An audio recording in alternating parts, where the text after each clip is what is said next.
எப்போ நம்ம உறவுகள்லாம் சேர்ந்து என் மனச சுக்கு நூறு ஆக்கிச்சோ அப்புறம் நான் எப்படி மன்னிக்கிறது சீமா? ஆனா இது முடியாத விஷயம் இல்லையே பெரியத்தே. நீங்க ஒரு தடவை முயற்சி பண்ணி பாருங்களேன். அப்படி நான் மன்னிக்கிறதுனா நீ ஏமா இதுவரைக்கும் பிரேம மன்னிக்காம இருக்க?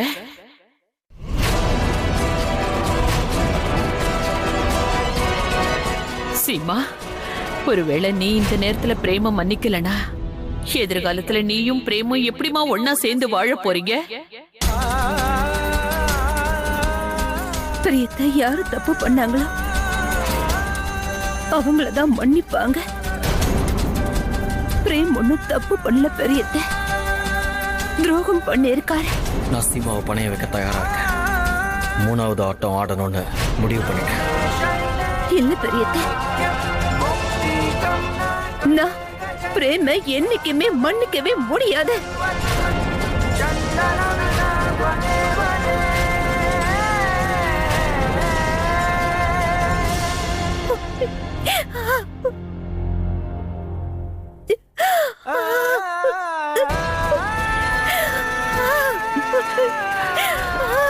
சீமா,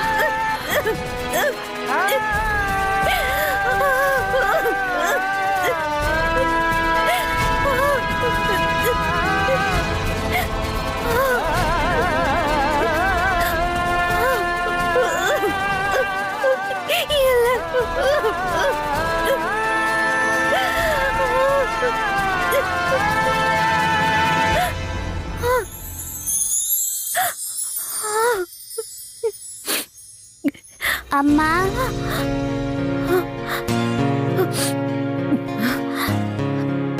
அம்மா நீங்க கோவமா இருக்கீங்களா?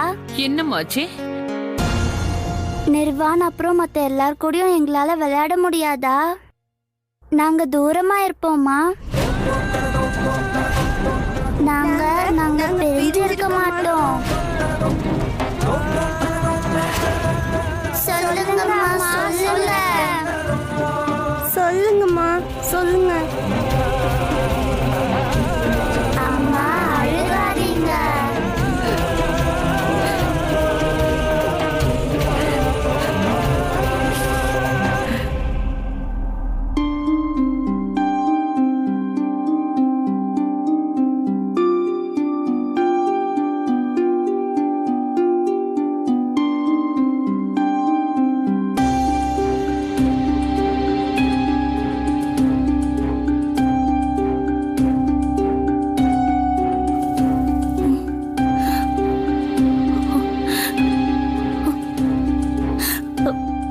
பெரிய பாட்டி, தயவு செஞ்சு எங்களை மன்னிச்சிடுங்க. இனிமே இந்த மாதிரி தப்பு நாங்க பண்ண மாட்டோம். பெரிய பாட்டி, ப்ளீஸ் எங்களை மன்னிச்சிருங்க. எங்களுக்காக இல்லைனாலும் பரவாயில்ல, ப்ளீஸ் எங்க பசங்களுக்காக. பெரிய பாட்டி, இந்த குடும்பத்தை விட்டு எங்க பசங்களை தள்ளி வைக்க முடியாது. ப்ளீஸ் புரிஞ்சுக்கோங்க பெரிய பாட்டி. ஆமா பெரியத்த, என்னால மிகப்பெரிய தப்பு நடந்தது நான் ஒத்துக்கிறேன். நீங்க எங்களுக்கு என்ன தண்டனை கொடுக்கணும்னு நினைச்சாலும் எங்க எல்லாருக்குமே கொடுங்க. நாங்க அதை மனசறியதுக்கு தயாரா இருக்கோம். அது இப்ப மட்டும் எங்களை மன்னிச்சிடுங்க ப்ளீஸ் பிரியத்தா, ப்ளீஸ். நிர்வான் அப்புறம் மத்த எல்லார் கூடயும் எங்களால விளையாட முடியாதா? நாங்க பிரிஞ்சு இருக்க மாட்டோம். சரி, நீங்க எல்லாரும் உங்க தப்ப உணர்ந்துட்டீங்க. எனக்கு அதுவே போதும். நான் என்ன சொல்ல வரேன்னா, நீங்க எல்லாரும் சேர்ந்து செஞ்ச தப்புக்காக நான் ஏன் பசங்களுக்கு தண்டனை கொடுக்க மாட்டேன். நான் உங்க எல்லாராலையும் என்னோட பேரன் பேத்தியை ஒருத்தரை விட்டு ஒருத்தர் பிரிய விட மாட்டேன்.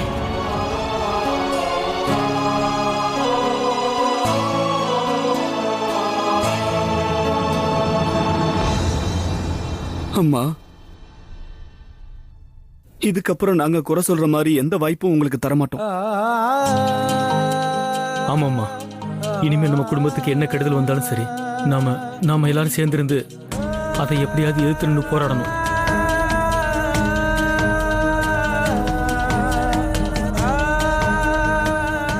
யாரு தப்பு பண்ணாங்களோ அவங்களதான் மன்னிக்க முடியும் பெரியத்த. ஆனா பிரேம் ஒன்னும் தப்பு பண்ணல, துரோகம் பண்ணிருக்காரு. என்னால பிரேம என்னைக்குமே மன்னிக்கவே முடியாது.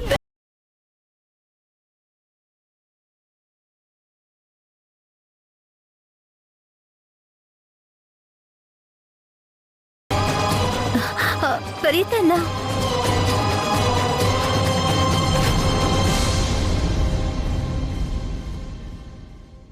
நான் இப்பவே போய் இந்த விஷயத்த ரோகிணி கிட்ட சொல்லிடுறேன். இப்ப இங்க எந்த பிரச்சனையும் இல்லன்னு. சரிம்மா, அவ எப்படி இருக்கான்னு தெரிஞ்சுக்கோ.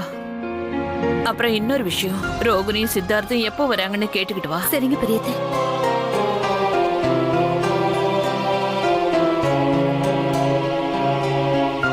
என்ன மன்னிச்சிரு சீமா.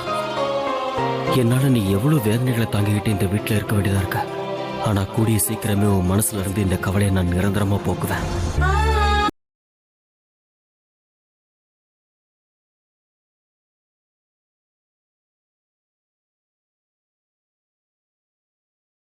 பொடி.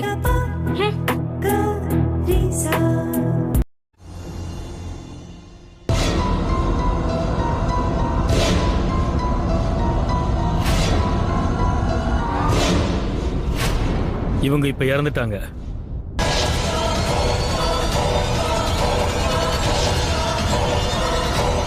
நீங்க இப்போ ஒரு வேலை பண்ணுங்க, அந்த மணியை என்கிட்ட கொடுத்துருங்க. இல்ல, ஒருவேளை அதை நீங்க ஆக்சுவலி இந்த மணி வேற ஒருத்தருக்கு சொந்தமானது. மன்னிச்சிடுங்க, நாங்க இந்த மணியை அவங்களுக்கு திருப்பி கொடுத்தாகணும். நீங்க கவலைப்படாதீங்க, நாங்க இதை தப்பா பயன்படுத்த மாட்டோம். இந்த மணி அவங்களுக்கு சொந்தமானது மட்டும் இல்ல, இது அவங்களோட வாழ்க்கை. இது அவங்களுக்கு திருப்பி கொடுக்க வேண்டியது ரொம்ப அவசியம். சரி, இந்த மாதிரியான பொருட்கள்ல முதல் உரிமை அரசாங்கத்துக்கு மட்டும்தான் இருக்கும். ஆனா எனக்கு நம்பிக்கை இருக்கு, நீங்க அதை தப்பா பயன்படுத்த மாட்டீங்க. அதனால இதை எடுத்துட்டு போறதுக்கு உங்களுக்கு அனுமதி கொடுக்குறேன். ஆனா ஞாபகம் வச்சுக்கோங்க, ஒருவேளை அதை நீங்க தப்பா பயன்படுத்தினீங்கன்னு எனக்கு தெரிய வந்துச்சுன்னா அப்ப இதை எடுத்துட்டு போக மறுபடியும் வருவேன்.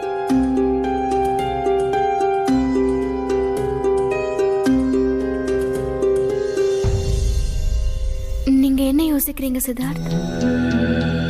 ரோகிணி, நான் இவங்களோட அந்த விலைமதிப்பற்ற பொருளை பத்தி யோசிச்சுக்கிட்டு இருக்கேன். மாயாவோட நாகமணியை விட சக்தி வாய்ந்த பொருள் வேற என்ன இருக்க முடியும்? அந்த பொருளை இவங்க எங்க ஒளிச்சு வச்சிருக்காங்கன்னு தெரியணும். இந்த ரகசியம் வெறும் ராஜகுமாரிக்கு மட்டும்தான் தெரியும். ஆனா இப்ப இவங்க சரி விடுங்க, நடந்தது நடந்து போச்சு. நீங்க எந்த விதத்துல இந்த கேஸை பத்தி எதுக்கும் டென்ஷன் ஆகாதீங்க. ஏன்னா கோர்ட்ல சாட்சியா நான் அந்த திருடனை, அந்த காவலாளியை நிறுத்திடுறேன். ஏன்னா நீங்க கோர்ட்டுக்கு பின்னாடி சுத்த வேண்டிய அவசியம் இருக்காது. Thank you inspector sir. வாங்க, நான் உங்களை வழி அனுப்பி வைக்கிறேன்.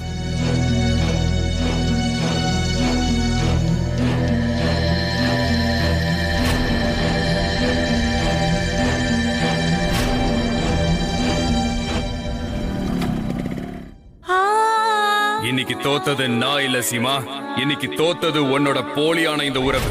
நீ ஜெயிச்சும் தோத்துட்ட, ஆனா நான் தோத்தும் ஜெயிச்சிட்டேன் சீமா.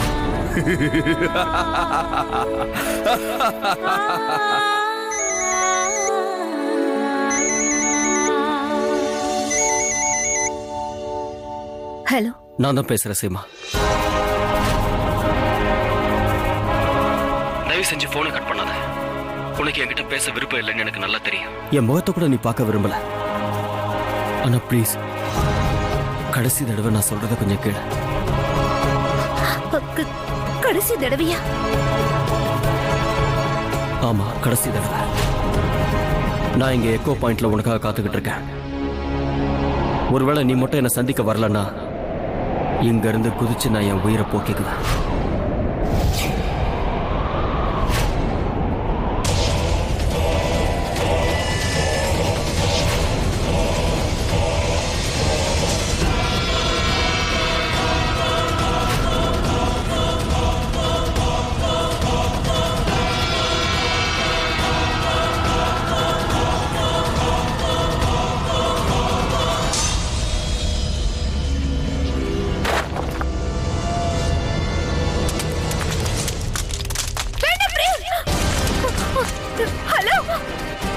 சொல்லு சீமா.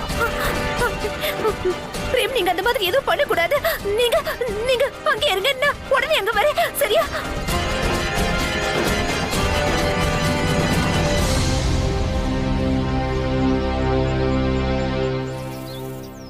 என்ன மன்னிச்சிரு சீமா.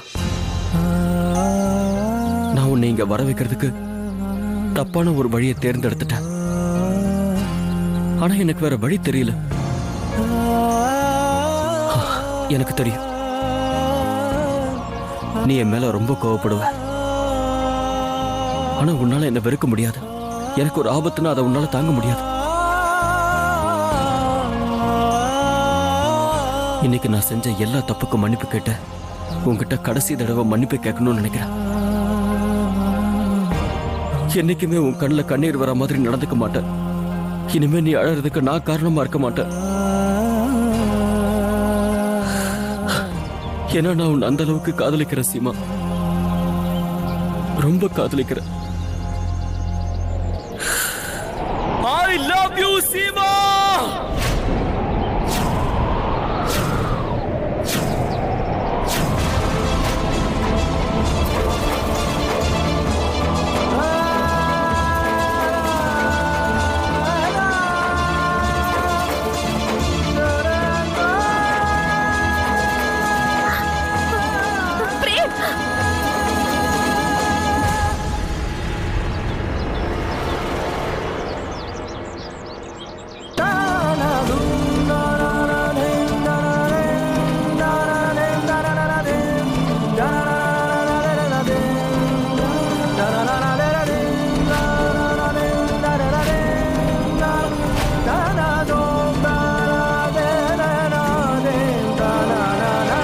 எனக்கு தெரியும் சீமா, நீ கண்டிப்பா என்னை தேடி வருவேன்னு தெரியும்.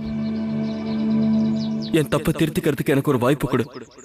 நான் சத்தியமா சொல்றேன்.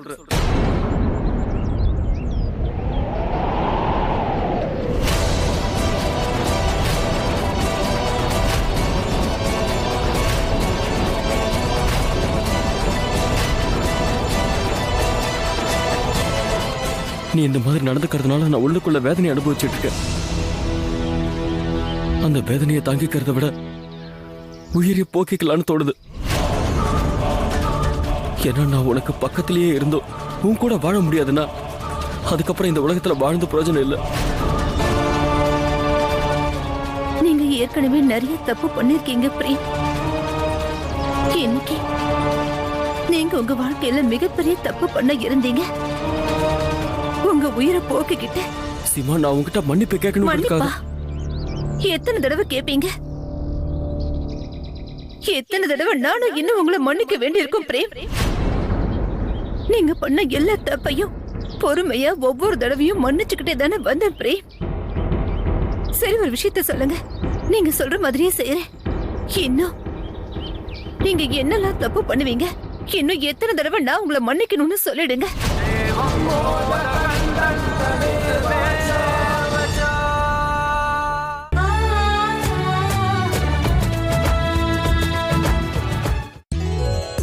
உங்க முடி உதறது நிறுத்தணும்னா அஸ்வினியோட புது உறவை ஏற்படுத்திக்கோங்க. உங்களை ஒவ்வொரு தடவையும் உங்களோட ஒவ்வொரு தப்பையும் நான் மன்னிச்சுக்கிட்டே தான் வந்தேன். ஆனா நீங்க எப்பவும் என்னை எதுக்காகவும் மன்னிச்சதே கிடையாது. நான் தப்பு பண்ணிருந்தாலும் என்ன மன்னிக்க மாட்டீங்க. நான் தப்பே பண்ணலனாலும் சரி, அப்பவும் என்ன மன்னிக்க மாட்டீங்க. உங்களுக்கு ஞாபகம் இருக்கா? சுகன்யாவோட ஆத்மா என் உடம்புக்குள்ள புகுந்தப்போ நான் எல்லாத்தையும் தெளிவா உங்ககிட்ட அடிக்கடி சொல்லிக்கிட்டு இருந்தேன். ஆனா நீங்க ஒரு தடவை கூட நான் சொன்னதை உங்க காதுல வாங்காம கோவப்பட்டுட்டு இருந்தீங்க. அது மட்டும் இல்லாம என்ன உங்க வாழ்க்கையில இருந்தே முழுமையா துரத்தி விட்டுட்டீங்க. என்ன உங்க மனைவி இல்லைன்னு சொன்னீங்க. பிரேமிங்க பாருங்க, தயவு செஞ்சு நான் சொல்றது கேளுங்க. இதுல ஏன் தப்பு எதுவுமே இல்ல. நான் சுகன்யாக்கு நியாயம் கிடைக்கணும் தான் இதுக்கு எல்லாத்தையுமே பண்ண. பிரேம், ப்ளீஸ் நம்புங்க. என்ன வெறுக்காதீங்க. சுகன்யா தான் விக்ரம என் நெத்தியில போட்டு வைக்க சொல்லி வற்புறுத்தி இருக்கா பிரேம். நான் ஒத்துக்கிறேன், விக்ரமோட எண்ணங்கள் சரியில்லைன்னு. ஆனா நீங்க அவருக்கு கொடுக்க வேண்டிய தண்டனையை எனக்கு கொடுத்தீங்க. ஆனா சீமா இறந்துட்டா. சீமா எனக்கு மிகப்பெரிய நம்பிக்கை துரோகம் பண்ணிருக்கா. நல்ல வேளை இன்னைக்கு உண்மையை நானே என் கண்ணால பார்த்தேன். அப்ப எனக்கு வேற வழி தெரியாம நீங்க கொடுத்த தண்டனையை நான் சிரிச்சுக்கிட்டே ஏத்துக்கிட்டே பிரேம். ஆனா நீங்க என்ன பண்ணீங்க? நீங்க நமக்குள்ள இருக்கிற உறவை அசிங்கப்படுத்தி என்ன அவமானப்படுத்தி கோர்ட்டோட வாசல்ல என்ன மிதிக்க வச்சீங்க பிரேம், அதை மறந்துட்டீங்களா? என்கிட்ட நீங்க விவாகரத்து கேட்ட உறவா? இதுக்கு மேல நமக்குள்ள என்ன உறவு இருக்கு? இப்ப இந்த விவாகரத்து நடக்குதோ இல்லையோ, நமக்குள்ள இனிமே எந்த உறவும் இல்லை. என்ன அவ்வளவு கஷ்டப்படுத்தி உங்க மனசுல இருக்க கோபம் குறையல, அதனாலதான் எல்லாரும் முன்னாடியும் என் கழுத்துல இருந்த மாங்கல்யத்தை கழுட்ட வச்சு நீங்க கத்தி கதறி எல்லார்கிட்டயும் சொன்னீங்க இனிமே உங்களுக்கும் எனக்கும் எந்த சம்பந்தமும் இல்லைன்னு. என்னை பொறுத்த வரைக்கும் இந்த உறவு என்னைக்கோ முடிஞ்சு போன விஷயம். அதனால இதுக்கு மேல எனக்கு அந்த உறவு தேவையில்லை.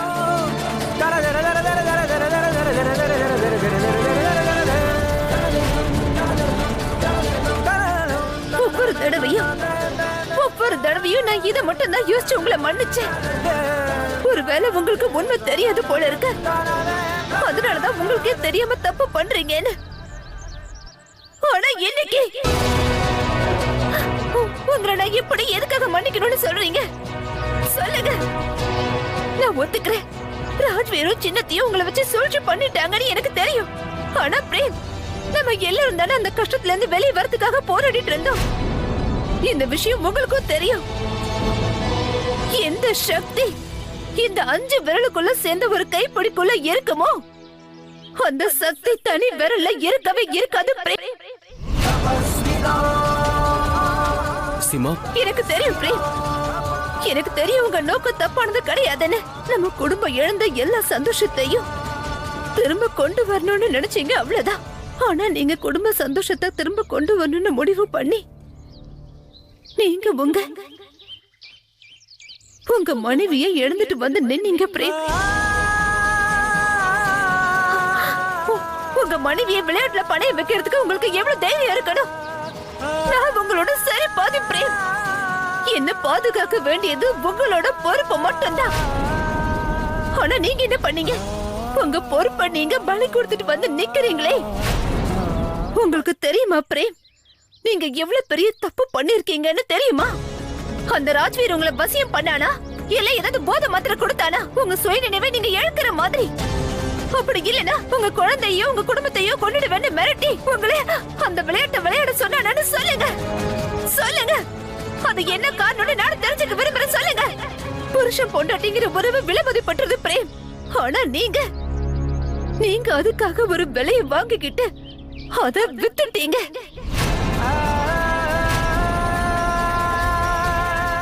நீங்க இப்படிதானே நினைச்சீங்க? ஒருவேளை நீங்க அந்த பந்தயத்துல ஜெயிச்சிருந்தீங்கன்னா இது எதுவுமே நடந்திருக்காதுன்னு. நான் ஒரு விஷயம் சொல்லவா பிரேம், ஒருவேளை நீங்க அந்த பந்தயத்துல ஜெயிச்சிருந்தா கூட நான் நிச்சயமா அதுக்காக உங்களை மன்னிச்சிருக்கவே மாட்டேன் பிரேம். என்ன காரணமா இருந்தாலும் சரி, எந்த சூழ்நிலையா இருந்தாலும் சரி, நீங்க பண்ணது தப்புதான். நீங்க எதுக்காகவும் உங்க மனைவியை பந்தயத்துல வச்சு விளையாடி இருக்க கூடாது. ஆனா நீங்க அந்த தப்பு பண்ணிட்டீங்க. நீங்க பண்ண தப்ப திருத்திக்கிறதுக்காக நீங்க என்ன பணைய வச்சு விளையாடி இருக்கீங்க? ராஜ்வீர ஜெயிக்கிறதுக்காக என்ன பலியடாக்கிட்டீங்க? ஒருவேளை மறுபடியும் உங்க வாழ்க்கையில இதே மாதிரி ஒரு சூழ்நிலை ஏற்பட்டா என்ன பண்ணுவீங்க? திரும்பவும் என்ன பணைய வச்சு இதே மாதிரி விளையாடுவீங்களா? இல்ல பிரேம், இல்ல. இந்த மாதிரி பொறுப்பே இல்லாத ஒரு மனுஷன் கூட எந்த ஒரு பொண்ணும் வாழ விரும்பவே மாட்டா.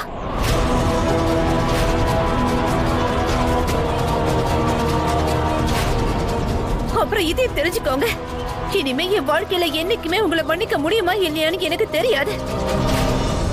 ஏன்னா இன்னைக்கு நம்ம உறவு முடிஞ்சும் முடியாம இருக்கு பிரேம். இதுக்கு மேல எனக்கு எந்த ஒரு வழியும் தெரியல.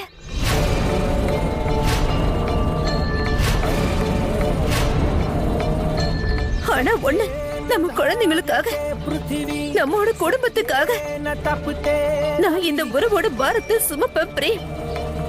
என்னோட வாழ்க்கை பூரா அதுவும் சிரிச்சுக்கிட்டே என்னைக்குமே யாருக்குமே நமக்கு நடுவுல இருக்க உண்மையை தெரிய விட மாட்டேன். ஒரு விஷயத்த நான் உங்களுக்கு சொல்லிக்க விரும்புறேன். பெரியத்துக்கும் மாயாக்கும் நம்மளை பத்தின உண்மை தெரியும். அவங்க நீங்க என்ன சொல்லி சமாளிப்பீங்கன்னு எனக்கு தெரியல. அத நீங்க பாத்துக்கோங்க. அப்புறம் பிரேம், நீங்க என்கிட்ட ஏதாவது சொல்றதுக்கு முன்னாடி நான் உங்க உங்ககிட்ட வேண்டி கேட்டுக்கிறேன். இதுக்கப்புறமா நீங்க என்னைக்கும் என்கிட்ட மன்னிப்பு கேட்காதீங்க. ஒருவேளை நீங்க அடிக்கடி என்கிட்ட மன்னிப்பு கேக்குறதால ஏதாவது ஒரு கட்டாய சூழ்நிலையில நான் உங்களை மன்னிச்சிடலாம். ஆனா நான் அப்ப கூட என் மனசாட்சிக்கு விரோதமா நடந்துக்கிறேன்னு தான் அர்த்தம்.